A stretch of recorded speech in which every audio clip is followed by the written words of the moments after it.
Olá, no programa OAB na TV de hoje recebemos o diretor nacional do IBDFAM, Instituto Brasileiro de Direito de Família, Dr. Rolf Madaleno. Vamos falar sobre o tema da palestra que o Dr. Rolf apresentou em Itajaí, a guarda compartilhada física e jurídica e a atuação do advogado.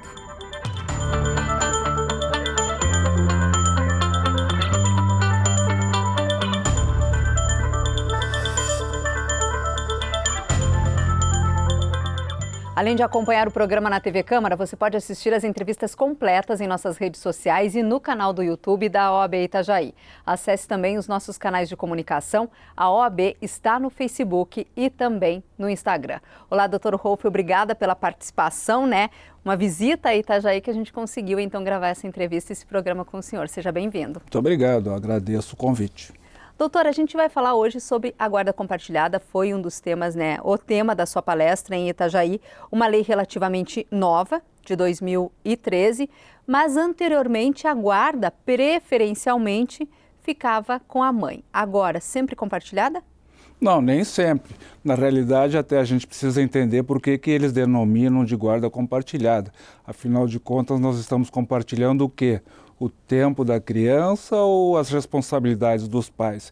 E essa é uma explicação que nem todo mundo tem bastante presente. E por isso cria um certo celeuma em relação à sociedade e aos pais, principalmente quando eles se divorciam, porque eles estabelecem, às vezes, noções equivocadas a respeito da guarda. Eu até ousaria dizer que a guarda nem precisava ser regulamentada nessa expressão compartilhada, porque a guarda em si ela sempre existiu. Iniciamos aqui dizendo que a guarda antes era materna e que então agora ela pode ser compartilhada, e esse compartilhamento, respondendo, eu diria, sim, deve ser sempre compartilhada, ao menos do ponto de vista das responsabilidades dos pais. É como se eu dissesse, olha, os pais quando estavam juntos, eles compartilhavam, eles dividiam as responsabilidades deles como pais em relação aos filhos. Agora que eles estão separados, eles devem continuar compartilhando as responsabilidades, porque isso é um dever de ambos os genitores. Até porque filho é filho, Não é filho da mãe e nem o filho do pai, E o senhor acredita que essa questão da guarda compartilhada acabou sendo uma revolução dentro do direito da família ou não? Não, isso é interessante. A discussão da guarda compartilhada ela é nova no Brasil. A lei aqui no Brasil é de 2013, depois teve uma outra lei um pouco mais adiante. Nós temos duas leis que tratam da guarda compartilhada no Brasil, mas em outros países a guarda compartilhada já vem sendo regulamentada desde 1970. Quer dizer, muito tempo atrás. O Brasil é um dos últimos países a tratar da guarda compartilhada e ele segue um movimento mundial, pelo menos do mundo ocidental, que tratou de compartilhar a guarda da ótica que a gente falou antes. Ou seja, os pais precisam continuar exercendo a sua função de poder familiar sobre os filhos, para que eles cresçam num ambiente sadio e que cresçam com uma rigidez física e psíquica adequada às necessidades deles, porque os pais se separam, mas dos filhos não se separam jamais. Doutor Rolf, a guarda compartilhada é uma opção dos pais? Existem casos em que ela não acontece? Como é que funciona isso?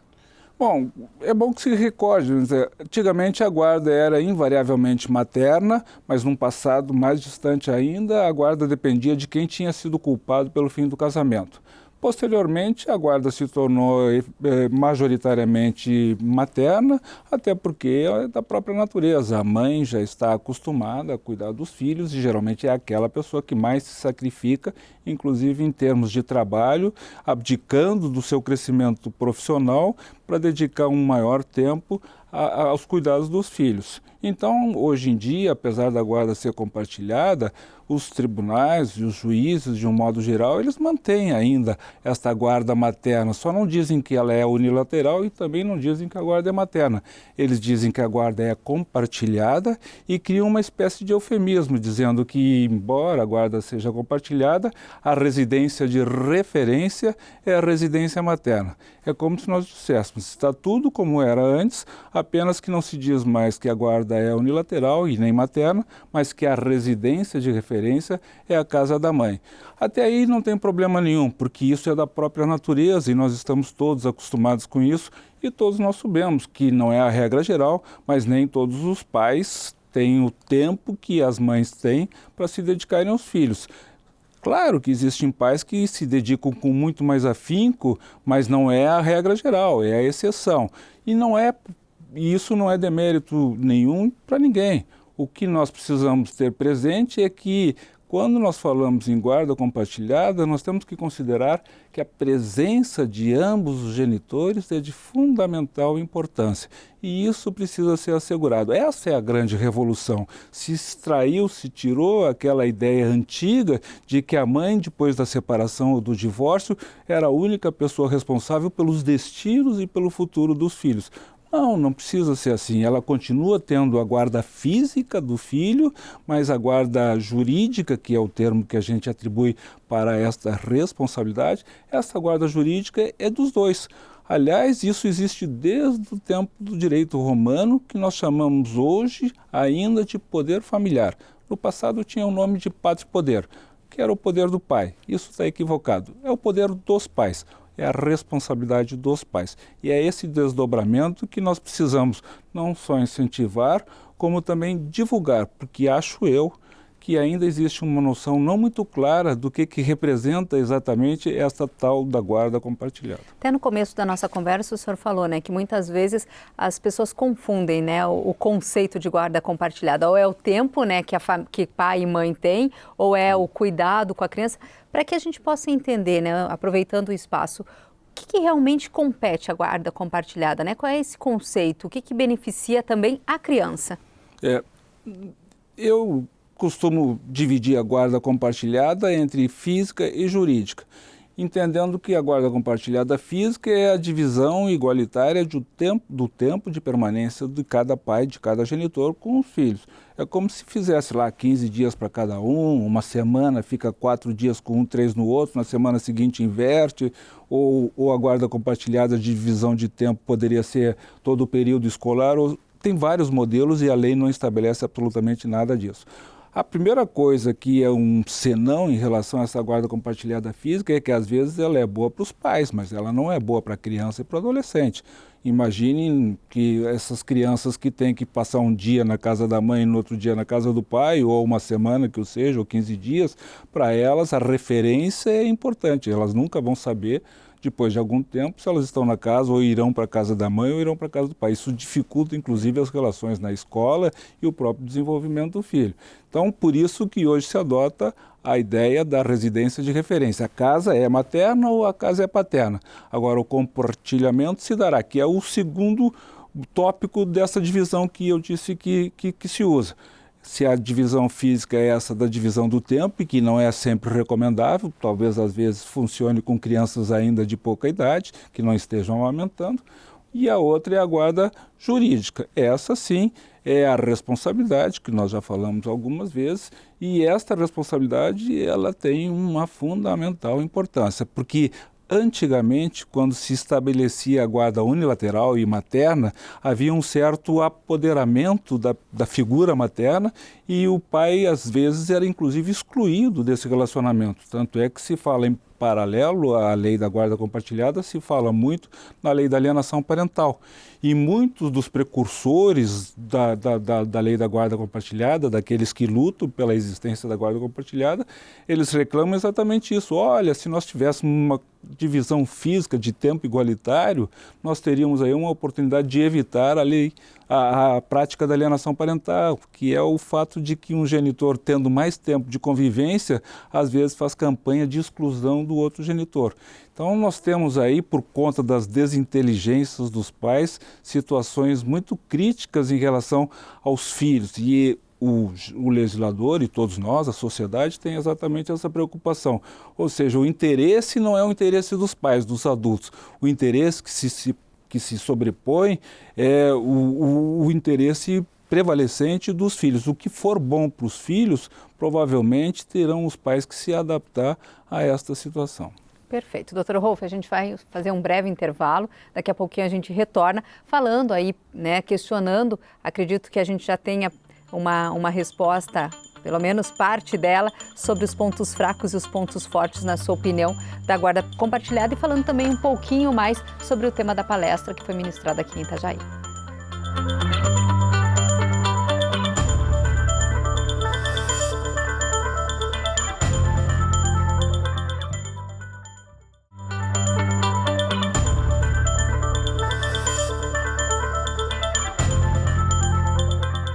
Hoje recebemos o diretor nacional do IBDFAM, Instituto Brasileiro de Direito de Família, Dr. Rolf Madaleno. Dr. Rolf, no final do primeiro bloco, deixei assim um questionamento para o senhor sobre os pontos positivos, né, e os pontos negativos, na sua opinião, da guarda compartilhada. O senhor pode pontuar para a gente? Claro que sim. Eu vejo na guarda compartilhada física a maior dificuldade de estabelecimento de um acordo. Por quê? Porque, primeiro, se sabe, e eu acho que falei um pouco disso antes, se sabe que nem sempre os dois genitores têm o mesmo tempo de disposição, de disponibilidade para cuidar dos filhos.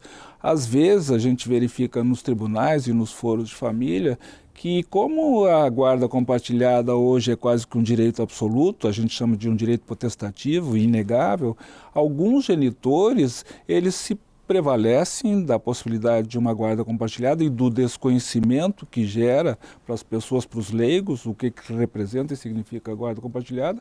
Eles tentam negociar a troca da guarda compartilhada pelo não pagamento de uma pensão alimentícia ou pela redução na partilha dos bens, mas basicamente um dos grandes pontos negativos é essa ideia da negociação.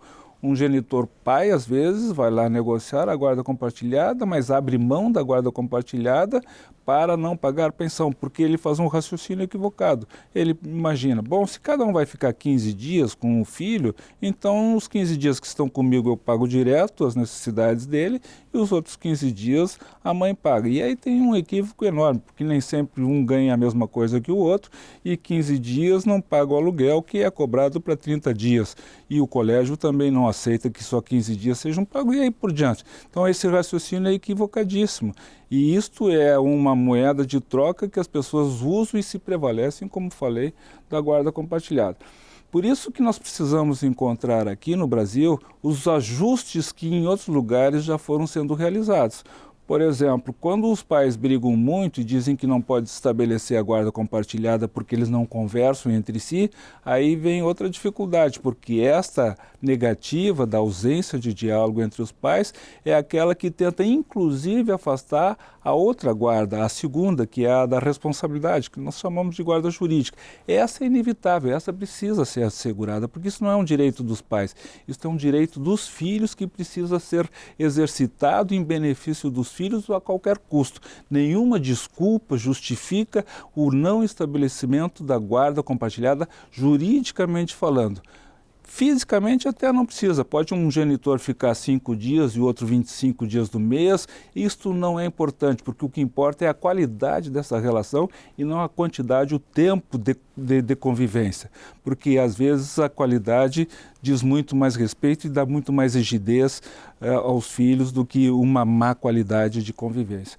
E como falo, então, a guarda jurídica, ela precisa ser assegurada. E se falta diálogo, então faz como fazem os países que eu chamo de sangue frio, como Estados Unidos e Inglaterra, que tem a guarda compartilhada jurídica, que impõe esta obrigação e eles nem se preocupam, como faz o judiciário brasileiro, de tentar provar se eles conversam os pais entre si ou não. É imposta, vem de cima para baixo. Se não cumprir, se não exercer, se não dialogar, vocês vão sofrer as consequências de uma guarda unilateral, ou seja, se alguém cria algum tipo de embaraço para a comunicação dos pais com os seus filhos, aquele que está criando esses embaraços, ele pode ser penalizado com a perda da guarda ou com a suspensão desta guarda. Por quê? Porque o legislador americano e inglês ou alemão, dos países de sangue frio, eles ordenam. E como este respeito à lei existe, então nenhum genitor quer correr o risco de ter a guarda suspensa ou retirada por conta de uma desobediência. Porque no fundo, tudo o que acontece é porque os pais brigam entre si, continuam brigando depois do divórcio, e esta guarda, quando ela é compartilhada sem que haja uma explicação do que representa, faz com que aquela agressão toda que sempre existiu, que talvez tenha sido a causa do fim do casamento, ela retorne através do abuso desses direitos. Então, os pais, às vezes, se valem de um excesso de direito para, abusando desse direito, continuar com aquela agressão de uma forma velada, que foi exatamente o motivo pelo qual os pais se separaram.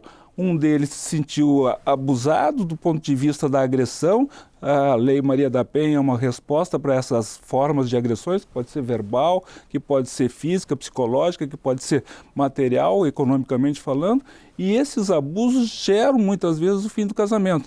Mas o abusador continua, o agressor continua. E os filhos e esses direitos que então deveriam ser exercidos a bem dos filhos, tentam exercê-los a bem dos interesses dos adultos. Então isso tem que ser muito bem visto, e aí então eu diria, qual é o grande defeito da lei brasileira? É que ela não explica o que é a guarda compartilhada e, pior do que isso, ela não regulamenta a guarda compartilhada. É quase como eu já tivesse que responder. Então, como é que se regulamenta uma guarda compartilhada? É o que nos falta, porque nós não podemos sair dos foros, como estamos saindo, apenas com a informação de que a guarda será compartilhada, a residência de referência será materna ou paterna e ponto final. O que falta é o que os espanhóis fazem, e os americanos também, que é um termo de parentalidade. Ou seja, eles saem com a ideia de que tem que compartilhar a guarda e saem com um termo explicando quais são as obrigações de cada um desses genitores ao longo da convivência deles, obrigatória para com seus filhos.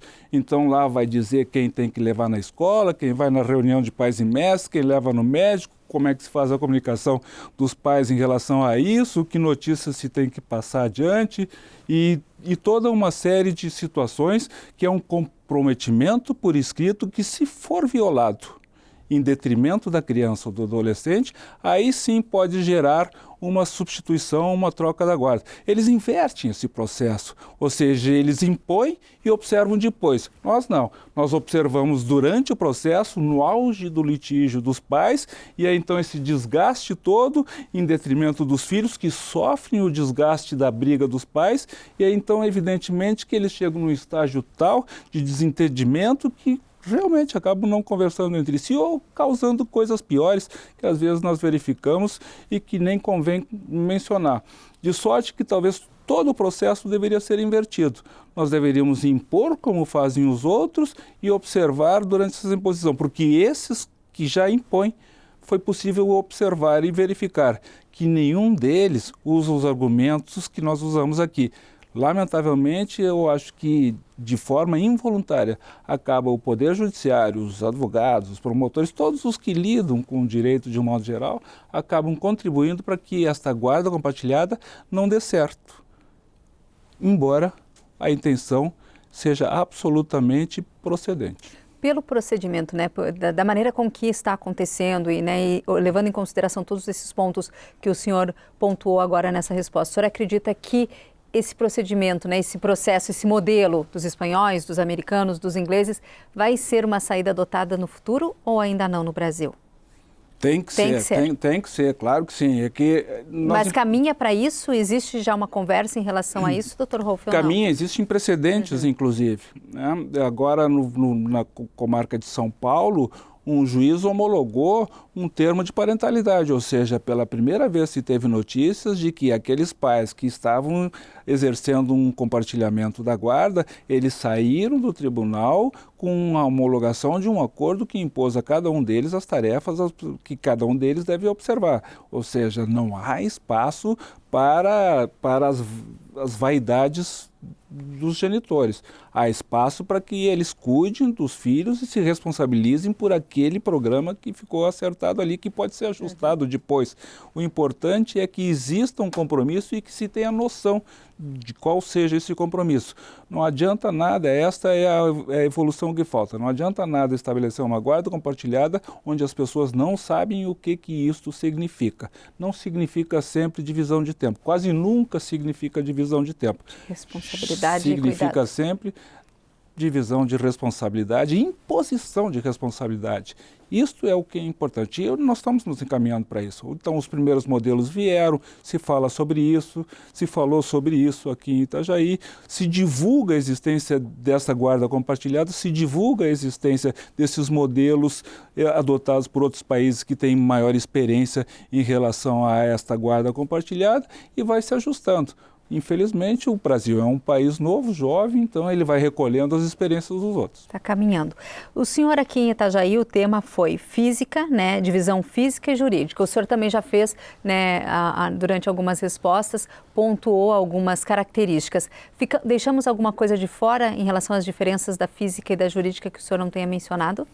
Não, talvez para entender um pouco melhor essa ideia da divisão física, que está muito clara, me parece, da divisão do tempo, mas vejam, as crianças e os adolescentes são apelidados de crianças mochila, ou de Pendelkind, que é uma expressão alemã para dizer que é uma criança pêndulo que vai e vem sem saber para onde vai. Isto cria uma dificuldade enorme para a criança e é essa percepção que precisa ser verificada, porque a criança, já disse antes, perde a noção de onde ela está e para onde ela vai, ela tem que se adaptar dia e noite, ou um dia sim, outro dia não, a tratamentos diferentes. O fato de eles dividirem em igualdade de tempo, né, as suas obrigações e o seu tempo com os filhos, acaba esta criança ou este adolescente tendo que atender o modelo de vida da família do pai, o modelo de vida de comportamento da família da mãe. Às vezes os hábitos lá são de um jeito e que não são absorvidos na outra casa. Então isso cria, penso eu, na mente da criança e do adolescente uma dificuldade muito grande.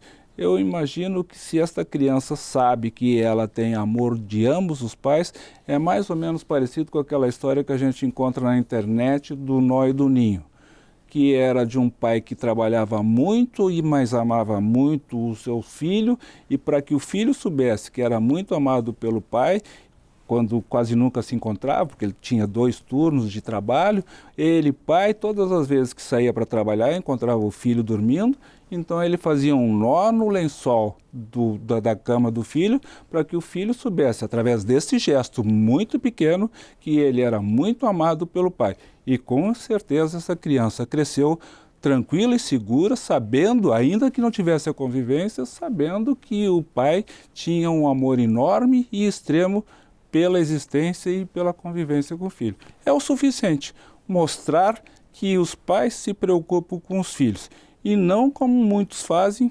mostrando que se preocupam só com eles próprios. Essa é a mudança que nós precisamos implementar e acredito nela.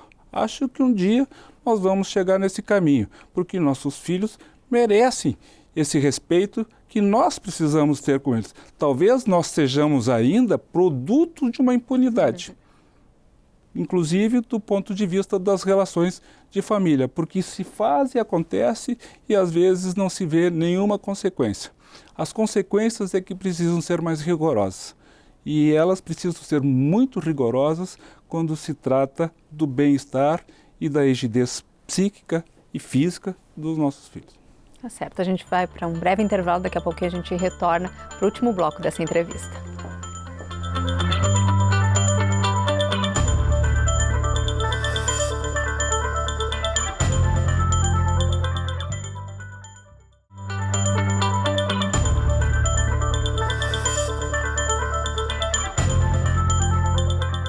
Estamos de volta, último bloco do programa OAB na TV. Hoje recebemos o Dr. Rolf Madaleno, ele que é diretor nacional do IBDFAM, que é o Instituto Brasileiro de Direito de Família. Nesse último bloco, quero conversar com o senhor sobre alienação parental. Só que antes eu queria entender como é que funciona, né? O senhor, que é profissional da área, professor, também está dentro do meio. Como é que fica o profissional da área da advocacia, o advogado, na hora de atuar dentro desse processo da guarda compartilhada, até porque tudo isso que a gente conversou até agora acontece no lar de outras pessoas, né? Como é que deve ser essa atuação num contexto, né, num tema que eu considero extremamente delicado, né, Dr. Rolf? Muito delicado, nem todo mundo foi talhado para trabalhar nesta área. Eu acho que isso é uma vocação.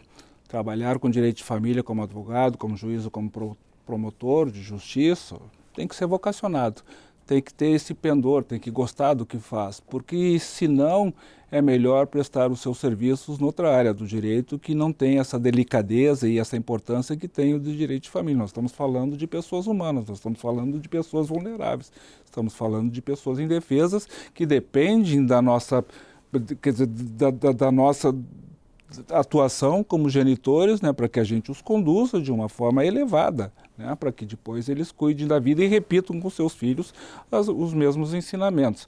E o que acontece com muita frequência é que, às vezes, os progenitores que estão interessados muito mais na defesa das suas picuinhas, eles tentam manipular os advogados. E esse é um dado muito perigoso, especialmente em relação à alienação parental, né? Porque o alienador, ele, que tenta excluir, alienador é o genitor que tenta excluir os filhos da vida do outro progenitor, né? Então fala mal do pai, faz campanha desautorizando o pai e chegam até ao extremo de dizer, às vezes, de alegar que existiu abuso sexual de forma falsa, ou seja, então, quando um juiz recebe uma denúncia de um suposto abuso sexual por parte de um genitor, se é verdade, é muito grave, é perigoso, mas se não é verdade, e há estatísticas que mostram que em divórcios 80% das acusações de abuso sexual são falsas, se um juiz acata esta ordem e os processos demorados como são, então provavelmente esse pai vai ser afastado por essa estratégia criminosa de acusação de abuso sexual. Há até notícias de uma decisão aqui de Santa Catarina, criminal, que condenou a uma pena de prisão uma mãe que exatamente fez esta denúncia falsa de abuso sexual, que é uma forma de alienação, a gente chama isso de falsas memórias, porque incutiu na memória da filha que o pai estava abusando sexualmente dela, o que não era verdade. Mas os filhos acabam sendo influenciados por isso e acabam, então, se tornando lá coadjuvantes dos seus genitores, e ela sofreu uma condenação criminal. Foi a primeira situação de condenação que se tem notícias no Brasil e que acho que também não deveria ser a última, porque esses extremos merecem medidas extremas de correção. E a alienação, ela é insidiosa e ela, quando é praticada, nos seus diferentes estágios, porque ela tem 3 estágios, né? Tem um estágio leve, que ainda pode ser controlado e evitado, quando a pessoa aliena de forma inconsciente, não se dá conta, magoada pelo fim do casamento, ela tenta excluir o pai, por exemplo, da vida do filho e não se dá conta que está fazendo isso. Quando ela é alertada em tempo, ela então para com essa alienação. Depois já tem um estágio médio que a pessoa tem consciência e faz isso propositadamente. Aí, então, a reação do judiciário tem que ser um tanto quanto mais enérgica e, inclusive, por vezes, submetendo a pessoa que está alienando de forma consciente a um tratamento psiquiátrico, por vezes suspendendo a convivência do filho para que fique então com outro genitor que está sendo alienado até que a pessoa se cure, que se trate, melhor dizendo. E nesse estágio último, que é das falsas memórias, das acusações falsas de abuso sexual ou de agressão física do pai em relação aos filhos, acontece com muita frequência que os pais ficam excluídos, esses que são acusados, por vezes são condenados injustamente em juízo, porque é difícil provar se houve ou não este abuso sexual, acabam sendo condenados, e para essas situações em que a lei, que a alienação parental existe, e existe uma lei que combate a alienação parental, e o Brasil é o único país do mundo que tem uma lei de defesa da alienação parental, para evitar a alienação parental, e querem revogar esta lei, o que é um grande erro, um pecado enorme, porque infelizmente a lei da alienação parental, que é uma lei completa, muito bem feita, ela tem todos os instrumentos necessários para o combate da alienação parental. Tem todas as medidas que acautelam e que previnem, que evitam a prática da alienação parental. Se nós não tivermos esta lei e nós não tivermos uma regulação melhor da guarda compartilhada, para que a presença de ambos os genitores se faça existente e de fato que ela exista, nós estaremos comprometendo o futuro dos nossos filhos. Nós precisamos destas duas leis, da guarda compartilhada e a lei da alienação parental, porque na composição dessas duas leis nós construímos as situações que, não tenho dúvida nenhuma, defendem e de forma eficiente as necessidades da nossa prole. Na questão da alienação parental, quando acontece o caso, existe suporte, né? O senhor falou ali na questão de, dependendo se é a mãe ou o pai, dependendo do nível, buscar um tratamento, mas e a criança? Existe um amparo legal para essa criança, para auxiliar quando acontece um fato assim? Como é que funciona, Dr. Rolf? Em relação à criança que foi envolvida... Que vão ser envolvida nesse processo. Porque, na verdade, nós estamos falando de duas vítimas, né? A vítima que é a própria criança, que é levada a fazer essas falsas acusações, que é levada a se tornar cúmplice do genitor alienador.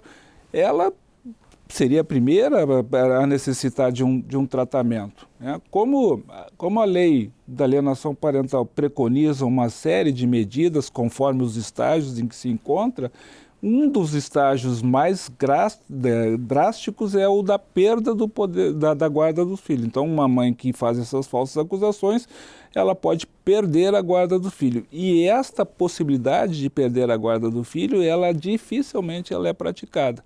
Aí me parece que claro, existem alguns julgadores que fazem a reversão da guarda, mas em função do tabu que sempre existiu de que a guarda sempre tem que ser materna, existe uma resistência muito grande, inclusive nesses casos extremos, de trocar a guarda. Se nós tivéssemos mais efetividade na troca da guarda, se nós tivéssemos meios de submeter as crianças e os adolescentes que estão sendo vítimas também da alienação a um tratamento, a percepção de que elas precisam, né, ser atendidas porque elas estão doentes, e dos pais que sofrem essa lesão e dos que fazem essa alienação, só que nós não temos meios, né? Somos um país, neste aspecto, carente de recursos. Então, as decisões judiciais, elas são jurídicas, mas não são, né, da saúde. A gente está indo para o encerramento, temos ali 45 segundos, né, para finalizar. Eu queria que o senhor falasse rapidamente para mim, né, para o telespectador, como é que o senhor avalia a legislação do direito da família no Brasil? A legislação brasileira está em constante evolução. Posso dizer que não existia direito de família, 30 anos atrás não existia direito de família. Hoje nós podemos falar de direito de família, que ele existe e principalmente, resumo numa palavra, nós estamos nos encaminhando para a autonomia das pessoas, ou seja, menos intervenção do Estado e mais independência das pessoas. Provavelmente nós chegaremos num estágio em que as relações afetivas, conjugais, se resolverão em nível pessoal, sem mais a intervenção da justiça. Um amadurecimento, né? Total. Total. Tá certo. Muito obrigada pela sua participação. Foi muito bacana. Espero que quando o senhor retornar a Itajaí a gente possa conversar novamente. Muito obrigado. Nem sei se vou embora. Acho que vou ficar por aqui. Tá ótimo. Obrigada, doutora. Obrigada pela oportunidade. Não esqueça que você acompanha o programa OAB na TV todas as terças-feiras às 10h30 da noite aqui na TV Câmara e o reprise às quintas-feiras também às 10h30 da noite.